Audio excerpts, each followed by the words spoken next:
So, part 3 na tayo guys. Ayan. Open na. See? Okay. Of course, we're gonna English setup. Okay. We're just gonna set up.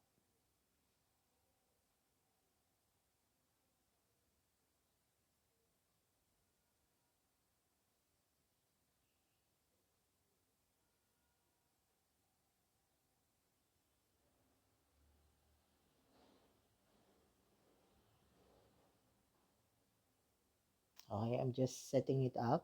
Okay. So, again guys, if you wanted to buy a legit original, not refurbished iPhone products, check on PlugTech. Okay.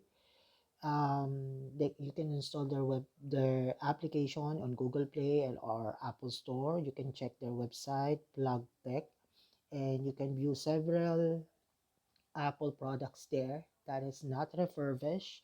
Yes, it's secondhand. It's coming from uh, different carriers there in the United States that they are buying all of that. The Americans normally they swap their old phones to the newer version.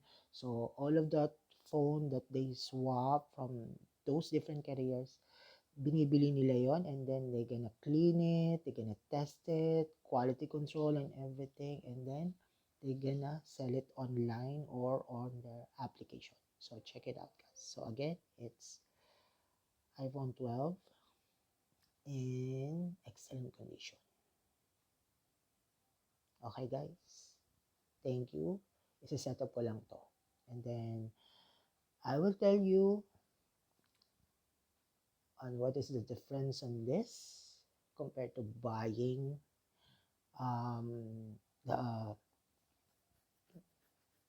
not refurbished phones. Okay? So, part 3 tayo.